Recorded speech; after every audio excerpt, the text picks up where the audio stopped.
So Fenix has introduced their first pistol light, the GL22. Does this weapon light actually perform? Let's find out.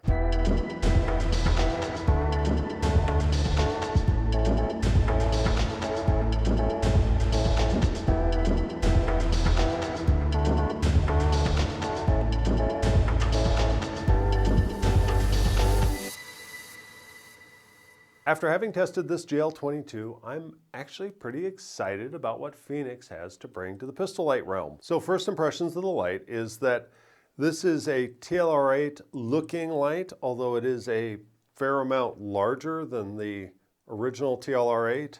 Even the Balder S is actually a fair amount smaller than it, and of course the Balder Mini is even smaller. So it is a little bit large for a compact weapon light, but it's not as large as the 2-cell lights such as you'd get with the X300U or the TLR1. This light comes with a removable bezel. I think that this has been a nice way to have people allowed to change out batteries just on the fly without having to remove the light from the pistol. It comes with their own 700 milliamp hour battery. This is a rechargeable battery. It actually has a USB port, and they do send it with a USB cable, so you can go ahead and charge that out of the light body, as opposed to like O-lights where you actually charge it using magnetic charging on the light body, but the battery is not removable. You might actually prefer to have a removable battery so that if you're running a class or you need to change these out, you want to make sure it's always topped off, you can just swap out the battery. And this one has a nice feature where you can either run the included rechargeable battery or you can run a CR123A battery, albeit with a little bit lower output. This light has a familiar sort of clamp on the side. It comes with a GL key installed, but it also has a 1913 key that it comes with. So one of the interesting things that's different about this is that it's got switches that almost look a little bit like the TLR7 or TLR7A switches, except for they're upside down. So they hinge from this end, and then you press in and up. So when I'm gripping my pistol, I go ahead and I press in and out. These switches have a nice tactile feel. You can feel them switch on. I can hear a mild click as well. I don't really care to hear it as much as I like to feel it. I can feel that turn on. These switches feel really pretty darn good. So it's interesting because they mounted it from the bottom up. So when I come in and I build my grip, it's just a simple stretch forward motion with that finger. And I like that activation. It gives me my switch up high. It gives me a positive spot to put my finger on. And I can feel like I'm going to stay on that under recoil. Really, it's a nice addition to the switching community. I don't prefer some of the switches that come off the back a huge amount and then I press down and they really poke into my finger. This one feels like it's actually got a little bit of rounding and a little bit of way to take the tension off. So pretty nice switching. You can see here on the 19X, it's a little bit larger than the 19X. It's also deeper down, which of course makes a holster a little bit wider in this direction. And of course this has a laser capability as well, and that laser activates when you hold one button down. And it's got strobe. So it's nice that Fenix publishes their specs on this. Not only do they give you full specs, but they also give you the output curve so that you can see how that light kind of drops off over time. Now I talked a little bit about the size of this, and it's a little big. That means it's not going to fit on every single pistol. We tried it out on a bunch of pistols here in the shop. You know, most of the common pistols it fits on, but check the Fenix compatibility. We also have a list of some of the pistols we've tried on our website at Lowlight Defense. Now looking at the specs versus some of the competitors, this Fenix light has as many lumens as the Olight Balder S, and of course more than the Balder Mini or the TLR8. On the other hand, Fenix claims 8,000 Candela. The next closest competitor in terms of Candela out of that group is the 5,000 Candela TLR8. So they claim a lot more Candela. We like Candela because it helps us both see and identify threats further away, including items like what are in their hands, but it also helps control those threats. If you blast a lot of Candela into a potential aggressor's eyes, they're going to have a lot harder time seeing you, and that gives you the opportunity to do things like move, give commands, or even discern intent to a degree, because if somebody's willing to go through a lot of Candela, a lot of pain in the eyes to keep aggressing upon you, that might give you an opportunity to determine, yeah, this person really is determined. Runtimes are fairly equivalent, except for, of course, the TLR8 has a lot longer runtime with that non-rechargeable CR123A battery. A couple of additional things that stand out on the spec sheet for this Fenix is that it can either run its rechargeable battery, in which case it gets a higher output, and much of our testing is actually done using the battery that's included. But you can also run a CR123A battery in it. Say you're at the range, you're training, you're doing a night pistol shoot for whatever reason, and you run this battery dead, swap it out, throw in a CR123A battery. It's not going to give you the same amount of output as a fully charged rechargeable, but it's certainly going to give you a lot more output than a dead rechargeable. So that gives you the ability to get this thing up and running quickly. The final thing is that it's priced more competitively than either the Olight or the Streamlight. It's priced about $120 as we're recording this, and that's a pretty attractive price for a higher output compact light with a laser that's integrated. So of course we're going to run this in our integrating sphere and find out what the output actually is. Find out what the max lumens are, find out what that lumen curve looks like, determine the ANSI Plato lumens, determine the runtime, and we're now also looking at runtime down to 10 lumens. If you really like to geek out on light data, go to lowlightdefense.com. We have all the data published there. So when I graph the output of this light, it looks remarkably similar to the data that Fenix provides. Now, I have to say that their ratings are off, but they're off in the good direction. This light is rated for 750 ANSI Plato lumens. My testing, using their included battery, says that we get 889 ANSI Plato lumens. That's quite a bit more than what Fenix actually claims.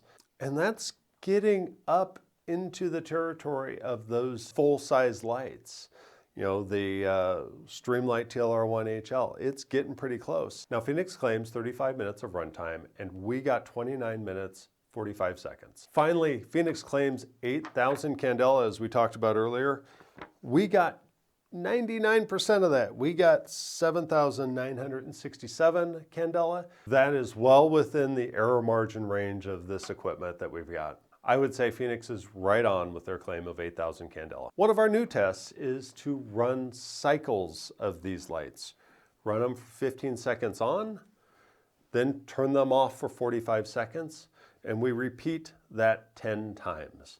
That gives us an idea as far as whether this light will continue to give us performance if we are perhaps in a closed location where we're going to turn that light on and then maybe turn it off, do some movement, do some searching for 15 seconds, and then turn it off, do some movement, over and over again.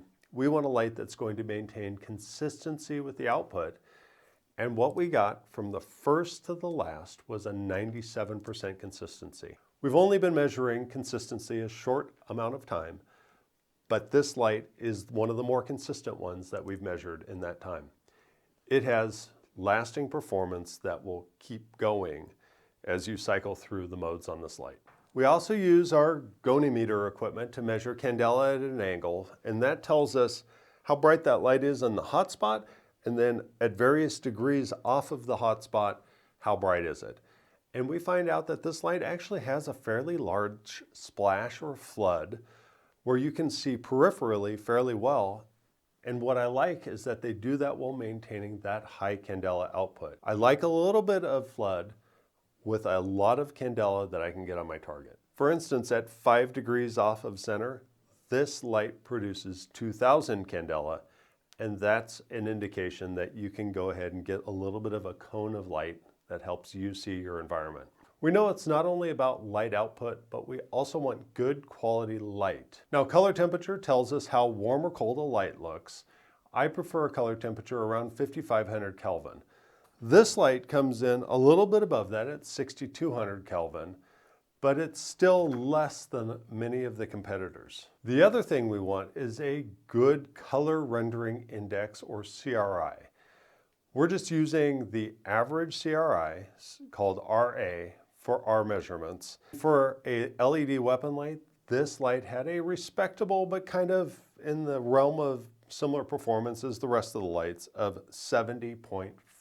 And finally, we run our practical testing. We go ahead and we run this up in a warehouse space and have both the operator of the light and the person downrange, in this case me, provide feedback. Okay, all right, I can look straight into, oh, actually that's kind of bright. I can see the source, but I can't see any of you. About the same as the TLR8, I think. I mean, maybe a little less, I don't know. Feels whiter. You know, it's funny, it's hard to see any difference between that and the Boulder Mini. From here, it looks pretty much the same. That's brighter. Yeah, definitely brighter than the other ones. I can't see you, but I can see the point source, but it's starting to haze out pretty good.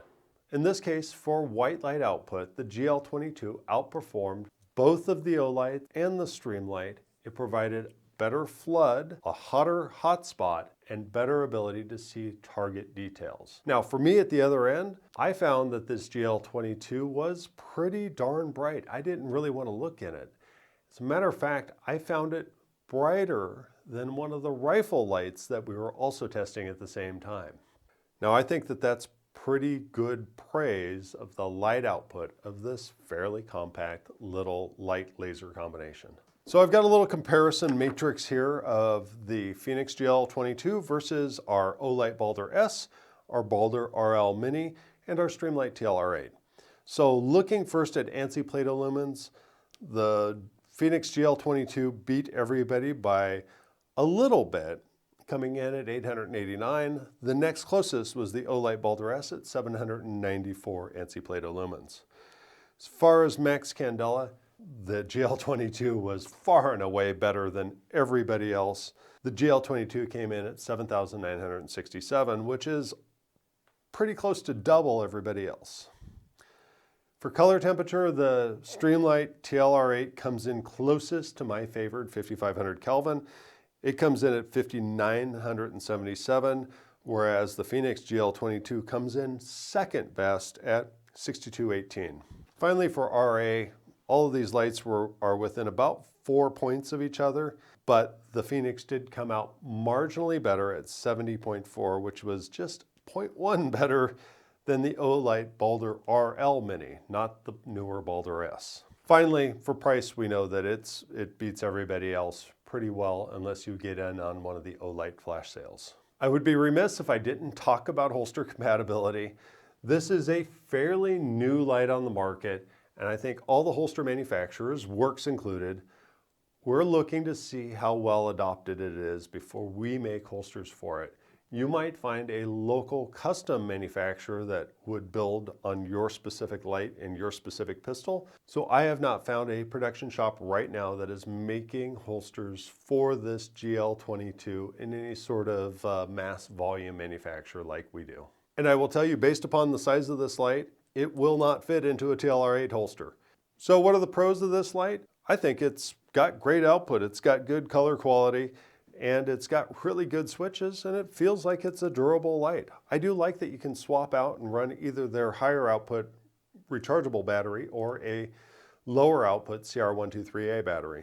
On the other hand, it's a little big. You're gonna have a darn near impossible time finding holsters for it, and that size also makes it so it's not going to fit on kind of that current trend of some of the smaller pistols out there. So I think that leaves this sitting on your bedstand on a pistol that isn't holstered, which isn't my recommendation, and as a good strong light to have around on a pistol that way. So if that's what you're looking for, Fenix GL22, it's a relative bargain.